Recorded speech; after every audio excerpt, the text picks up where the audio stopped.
यहाँ दी गई जानकारी ज्योतिष पर आधारित है तथा केवल सूचना के लिए दी जा रही है। TV9 डिजिटल इसकी पुष्टि नहीं करता है। यहाँ बताए गए किसी भी उपाय को करने से पहले संबंधित विषय के एक्सपर्ट से निजी तौर पर सलाह अवश्य लें।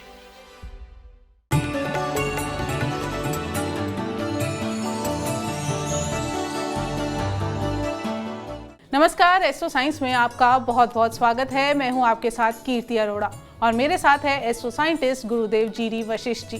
सर, आपका बहुत बहुत स्वागत है। दाता खुशियाँ दे, सदा सुखी रखे पर। धरती पर अगर स्वर्ग है तो वो सिर्फ माँ के चरणों में है। दुनिया में माँ को भगवान का दूसरा रूप कहते हैं। बच्चे के अच्छे स्वास्थ्य और अच्छे भविष्य के लिए माँ से ज्यादा मनोकामनाएं कोई नहीं मानता। हमेशा खुद को पीछे रखकर बच्चों की भलाई करने वाला कोई और नहीं, सिर्फ माँ है। माँ और बच्चों का रिश्ता सबसे अनमोल रिश्ता है। लेकिन अगर आपकी माँ को आपके ही कारण ना चाहते हुए भी कष्ट मिल रहे हैं तो घबराएं नहीं, क्योंकि आज के दिन विशेष गुरुदेव आपको बताने वाले हैं कैसे आपकी माँ के हर कष्ट दूर हो जाएंगे। इसके साथ साथ आपकी राशि के पूरे दिन का हाल भी हम जानेंगे।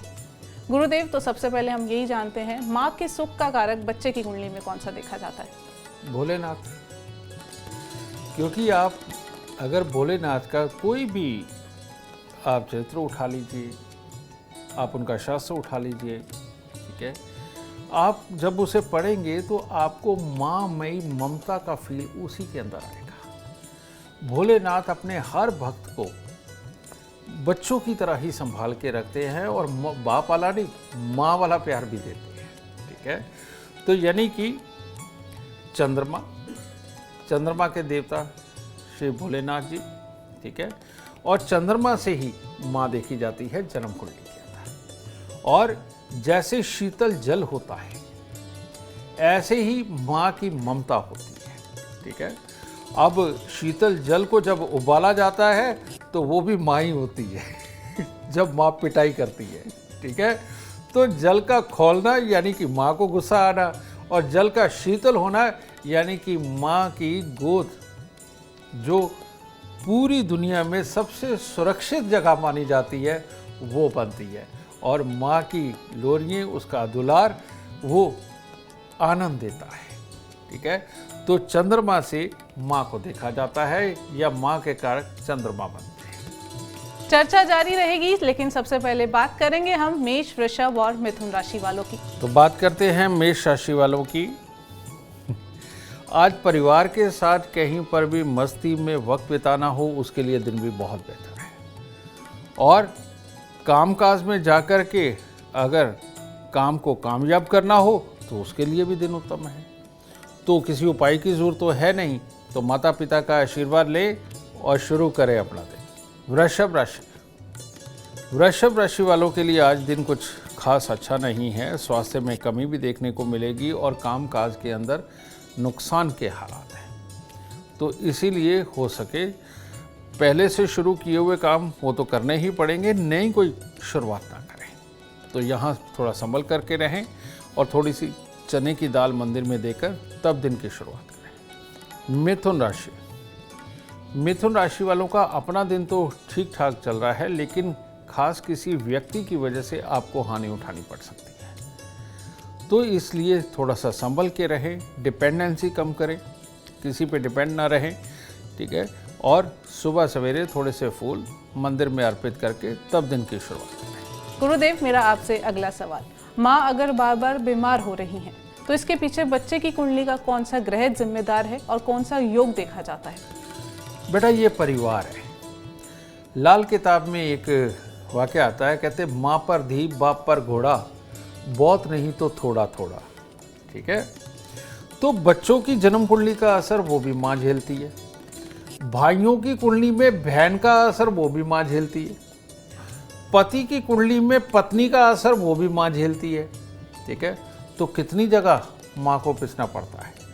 अब यही नहीं कई बार पता चलता कि किसकी कुंडली के अनुसार माँ को सजा मिल रही है। तो वो बच्चे की कुंडली हो सकती है, वो पति की कुंडली हो सकती है यानी कि पिता की, और यह अपने ही भाई बहन की कुंडली के अंदर बहन के लिए अच्छा योग ना हो उसकी हो सकती है। लेकिन माँ जब बीमार होती है और बार बार होती है तो ऐसे में नेचुरली बात है ये इम्यूनिटी की कमी हो गई। तो ऐसे में किसी न किसी रूप में मंगल और पापी ग्रह ये किसी न किसी रूप में माँ वाले ग्रह को खराब कर रहे होते हैं, ठीक है। तो इसीलिए हमारे यहाँ दिन त्योहार के अंदर माएँ बहुत कुछ बना करके दान करने का काम करती हैं। और दान करने में आप चाहे हलवा पूरी लगा लीजिए, चाहे आप खीर पूरी लगा लीजिए, चाहे चटपटा कुछ बना करके वो दान करती हों, तो कुछ ना कुछ ये तले भुने ये बना करके माँ दान करती रहती है। और नहीं तो सूखा अनाज ही दान करती है। इनको स्पेशली तौर पे जो गृहिणियों को गाय की सेवा बोली गई है वो यही रीज़न है कि शुक्र हमेशा एक्टिव रहना चाहिए। दूसरा, आप देखेंगे कि शुरुआत से ही ब्याहता औरतों को पाँव के अंदर बिछुए और पायल का एक विधान बनाया गया है। उसका कारण ये है कि ये सिर्फ दिखावा नहीं है, संस्कार नहीं है, ये एक्यूप्रेशर है। और एक्यूप्रेशर से अगर हम इनको अपनी उंगलियों को थोड़ा प्रेशर दे करके रखते हैं और जो मणिबंध पाँव का है, यानी कि ये गिट्टे के पास का हिस्सा है, इसके ऊपर जब प्रेशर पड़ता रहता है चांदी का ही, तो ऐसी अवस्था में उनकी इम्यूनिटी पूरी बरकरार रहती है। कमर पाँव में दर्द नहीं होते, पेट नहीं खराब होता, नज़र पे कोई बुरा असर नहीं आता। तो इसीलिए संस्कारों के अंदर यही सबसे उत्तम चीज़ लिखी है। तो ब्याहता औरत यानी कि माँ को पाँव के अंदर चांदी के बिछुए और पायल ज़रूर पहननी चाहिए, माँ को स्वास्थ्य का लाभ मिलेगा। इसके अलावा खाने पीने में हल्दी का प्रयोग थोड़ा सा ज़्यादा कर देना चाहिए। और दान जिसके लिए कहा जाता है घर की पहली रोटी, और वो कच्ची पक्की ही ऑलवेज बनती है, पूरी खाने लायक नहीं बनती, वो उतार के अलग रख देनी चाहिए। और उसमें से आधी गाय को, आधी से आधी कुत्ते को और आधी से आधी कौवे को ये देने से शुक्र, केतु, ठीक है, और शनि, इन तीनों की एनर्जी माँ को मिलती रहती है, जिससे कि शरीर पूरी तरह से स्वस्थ रहता है और शरीर खराब नहीं होता। गुरुदेव, ये उपाय माँ के लिए, बच्चे भी कुछ अपनी माँ के लिए उपाय करें जो उनकी कुंडली में ऐसे योग हैं कि माँ बीमार पड़ रही है, बिल्कुल, तो बच्चों को क्या उपाय करना चाहिए? आप देखते हैं कि हम चरनामत परमात्मा को अर्पित करते हैं, ठीक है। उसके अंदर दूध भी होता है, शहद भी होता है, तुलसी दल भी होता है, ठीक है, बहुत कुछ होता है। तो ऐसी अवस्था में भोलेनाथ पे जल चढ़ाना, ठीक है, या परमात्मा, अगर आप भोलेनाथ को नहीं मान रहे, आप वैसे भी परमात्मा को मान रहे किसी को भी, वहाँ चरनामत बना करके, पंचामृत बना करके अगर आप वो मंदिर के अंदर चढ़ाते रहते हैं, तो वो परमात्मा को दान देना नहीं है, वो एक तरह का अपनी माँ को स्वास्थ्य और समृद्धि का लाभ देने में कन्वर्ट हो जाता है। क्योंकि जब हम पंचामृत बना करके परमात्मा को अर्पित करते हैं, तो बहुत सारी उन्हीं ग्रहों से रिलेटेड ऊर्जा, खास तौर पे चंद्र और मंगल, ठीक है, इन दोनों को हम एक तरह का मंदिर में दे करके अपनी ऊर्जा वहाँ छोड़ के भी आते हैं, वहाँ पर पड़ी हुई दूसरी ऊर्जा को लेकर के भी आते हैं। तो ये लेन देन, जैसे बहता हुआ जल ऑलवेज स्वच्छ और निर्मल होता है, ठीक है, खड़ा हुआ जल वो सड़ जाता है। इसी तरह से हम मंदिर के अंदर जब पंचामृत बार बार जा कर के अर्पित करते हैं और वहाँ से आचमन लेकर के वो घर पे आते हैं, तो चंद्र और मंगल की ऊर्जा को दे के आते हैं और चंद्र और मंगल की फ्रेश ऊर्जा को साथ में ले करके आते हैं। और जब ये ऊर्जा बनी रहती है तो घर में सुख शांति, समृद्धि, पैसे का आना, ये सब कुछ अपने आप ही हो जाता है और अपनी बुद्धि वैसे ही काम करने लगती है। और अगर सुख, शांति, समृद्धि ये तीन चीज़ घर में हो तो माँ को और कुछ नहीं चाहिए, उसके बाद तो उसको सिर्फ परिवार चाहिए जो उसके पास होता है। तो माँ के लिए सबसे बड़ा अमृत में ये है कि उसके बच्चे मंदिर के अंदर पंचामृत अर्पित करें और चरनामत लेकर के पी कर के घर पे आए। ये आप पे और आपकी माँ पे ये बहुत बड़ा एहसान होगा और परमात्मा का आशीर्वाद आप सबके साथ होगा। माँ का अच्छा स्वास्थ्य चाहते हैं तो गुरुदेव के बताए उपाय आप जरूर करें। चर्चा को आगे बढ़ाते हुए बात करते हैं कर्क, सिंह और कन्या राशि वालों की। कर्क राशि, कर्क राशि वालों के लिए आज परिवार का पूरा सुख सहयोग रहेगा, दोस्तों का सुख सहयोग रहेगा। अचानक कहीं से बैठे बिठाए लाभ की स्थितियां भी बनेंगी, कुछ अच्छा होगा। तो कुल मिला के दिन अच्छा है। थोड़ा सा गुड़ मंदिर में दें, फिर देखिए लाभ ज़्यादा भी हो सकता है। सिंह राशि, सिंह राशि वाले लोग आज अगर प्लान बना के किसी भी काम के लिए निकलते हो उसमें कामयाबी का योग है।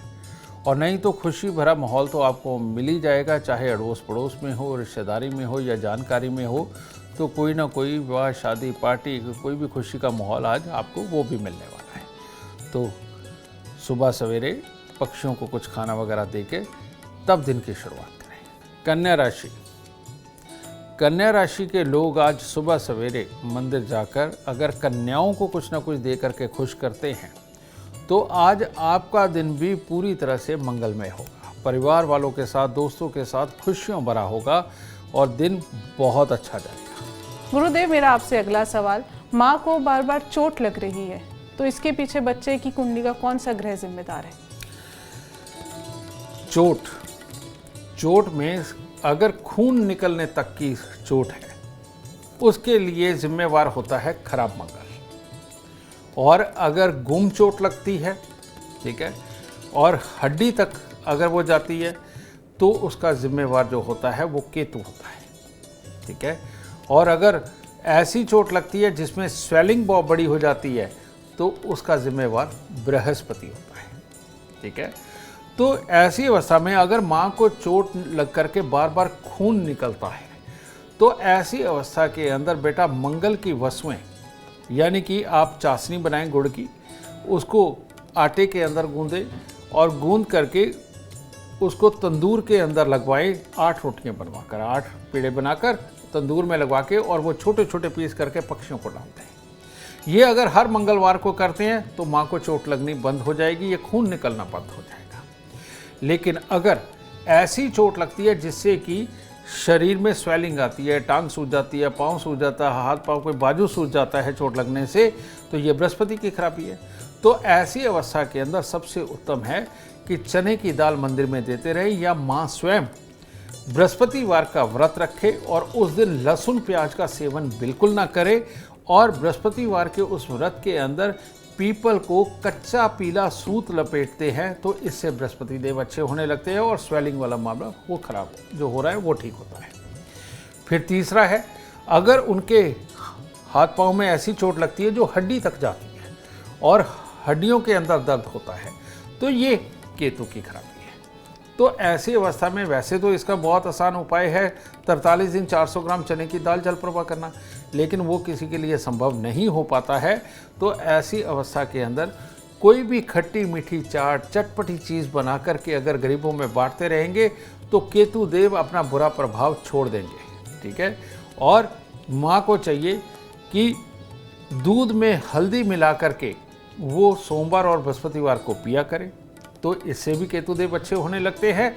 और अगर ये दूध, हल्दी, शहद ये मंदिर के अंदर अगर चढ़ाते रहे तो ऐसे में ये केतु देव अपना बुरा प्रभाव छोड़ करके माँ के लिए बहुत ही उत्तम हालात बनाएंगे। तुला, वृश्चिक और धनु राशि वालों का इंतजार खत्म करते हैं और गुरुदेव से जानते हैं इनके आज के दिन का पूरा हाल। तुला राशि, तुला राशि के लोगों को आज अपना स्वास्थ्य और अपनी माता का स्वास्थ्य, इन दोनों के लिए परेशानी हो सकती है और जिसके कारण मन उदास भी रहेगा, चिंतित भी रहेगा। तो ये चिंता थोड़े से केसर या चने की दाल के रूप में परमात्मा को अर्पित कराएं मंदिर जाकर, दिन शुभ हो सकता है। वृश्चिक राशि, वृश्चिक राशि के लोग आज सुबह सवेरे अगर परमात्मा को जल चढ़ा करके दिन की शुरुआत करते हैं तो कॉन्फिडेंस बहुत अच्छा बिल्डअप होगा और उस कॉन्फिडेंस के ज़रिए आज आप पूरा दिन जिस कार्य को भी करेंगे उसमें आपको सफलता प्राप्त होगी, खुशी का माहौल रहेगा और आपके अपने आप का साथ देंगे। धनु राशि, धनु राशि के लोग आज अगर खोए की किसी भी प्रकार की मिठाई या पतासे मंदिर में चढ़ाकर दिन की शुरुआत करते हैं तो आज हर तरह की कामयाबी है, परिवार का सुख सहयोग भी है और हर तरह से खुशी भरा दिन भी है। तो आज खुशियां मनाएं। गुरुदेव, मेरा आपसे अगला सवाल, माँ के मान सम्मान को ठेस पहुंच रही है बच्चे के कारण, तो इसके पीछे बच्चे की कुंडली का कौन सा ग्रह जिम्मेदार है? बेटा, जब बच्चे की कुंडली के अंदर चंद्रमा को कोई भी ग्रह टक्कर मार रहा हो, खराब कर रहा हो, तो वो बच्चे की मनोअवस्था और उसकी बुद्धि को उतावलेपन पे और किसी न किसी खराबी के पन पे ले जाता है। तो ऐसी अवस्था के अंदर बच्चा थोड़ा एग्रेसिव भी होता है या बिल्कुल ही बुद्धू होता है। यानी कि मन के अंदर जो विचार बना करके एक अच्छे प्लान बनाने चाहिए वो नहीं बना पाता, तो उससे माँ के मान सम्मान को ठेस पहुंचती है, क्योंकि सब लोग बोलते तो माँ को ही है ना कि इसको क्या संस्कार दिए, इसको कैसा बनाया है। ठीक है, शायद तुम यही बात कह रहे थे। ठीक है, तो ऐसी अवस्था में चंद्रमा को अलग से निकालना बहुत ज़रूरी होता है। और चंद्रमा का जो जन्म कुंडली के अंदर सबसे उत्तम स्थान है वो है जन्म कुंडली का दूसरा घर। लेकिन चंद्रमा का नाजायज बच्चा जो ज्योतिष शास्त्र के अंदर बोला गया वो बुध को बोला गया है। तो पता नहीं कहां से ये विधान बना कि घर के मंदिर के अंदर भगवान की पीतल की मूर्तियां रख देते हैं, पीतल की जोत रख देते हैं, पीतल की थाली रख देते हैं, और नहीं तो पीतल की स्ट्रिप्स के साथ में उसको सजा देते हैं। ठीक है, तो घर के मंदिर के अंदर अगर पीतल की वस्तुएं होंगी तो बच्चों की तरफ से मिलने वाले सुख और उनके द्वारा जो सम्मान मिलना चाहिए, यहाँ दिक्कत बनती ही बनती है। तो इसीलिए घर के मंदिर के अंदर आप चाहे और किसी भी धातु का किसी भी चीज़ का प्रयोग करें, लेकिन वहाँ पर पीतल की घंटी, पीतल की जोत, पीतल की थाली और पीतल की परमात्मा की मूर्ति बिल्कुल ना रखें। एक तो ये काम करना है।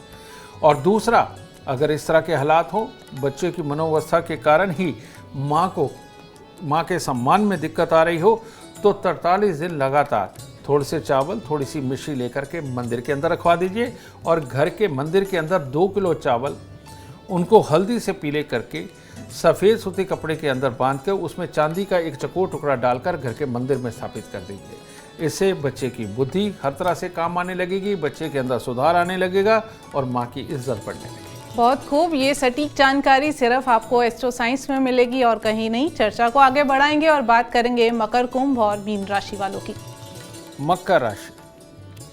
मकर राशि वालों को आज परिवार का सुख सहयोग तो लिखा ही है, और कोई ना कोई शुभ समाचार मिलने वाले हैं, और कोई ना कोई खुशियों भरा माहौल की आहट भी आपको आज सुनाई देगी। तो आज के दिन किसी भी कार्य को ठानकर जो आप करते हैं उसमें शुभ समाचार ही आपको मिलने वाले हैं, और अचानक कोई खुशखबरी भी आपके घर पे आ सकती है। तो सुबह सवेरे अपनी माँ का आशीर्वाद लें, थोड़े से चावल मिश्री मंदिर में दें, ये आज के दिन को और भी शुभ करेगा। कुंभ राशि के वो लोग जो आज किसी के घर जाने वाले हैं, खुशी मनाने वाले हैं, पार्टी करने वाले हैं, इनका दिन बहुत शुभ है। ये आज जहाँ भी जाएंगे अपना प्रभाव ये जमा कर आएंगे, अपनी बातों से अपना वर्चस्व बना करके आएंगे। तो इस चीज़ के लिए आज का आपका दिन अच्छा है। सुबह सवेरे कन्याओं को कुछ मिठाई दें, पाँव लगा के आशीर्वाद लें और अच्छा लगेगा। मीन राशि वालों को मन के अंदर थोड़ा सा भटकाव की स्थिति रहेगी, उसके कारण थोड़े परेशान रहेंगे, और ये दोनों चीज़ होंगी तो शरीर स्वस्थ होते हुए भी स्वस्थ नहीं लगेगा। तो इसीलिए आज सुबह चने की दाल मंदिर में देकर परमात्मा से आशीर्वाद लेकर और परमात्मा को कहें कि खुशी भरा मन और दिन आपको दे, तब दिन शुभ होगा।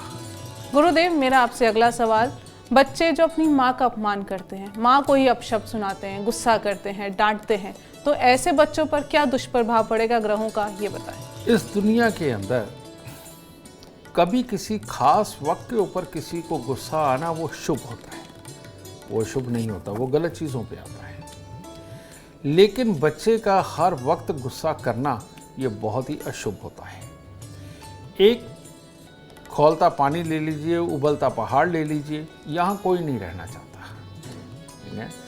तो जब हर वक्त किसी के अंदर गुस्सा, चिड़चिड़ापन, माँ का अपमान करना, घर के माहौल को खराब करके रखना, ये होगा तभी जब वो पहले अपने मन को त्रास देगा, पहले अपना मन उसका खराब होता है, तब इस तरह के हालात बनते हैं। वो माँ का जब अनादर कर रहा होता है या घर में किसी और का अनादर भी करे, तो वो पहले तो अपने आप को खराब कर रहा है, तब उसके ये हालात बन रहे हैं।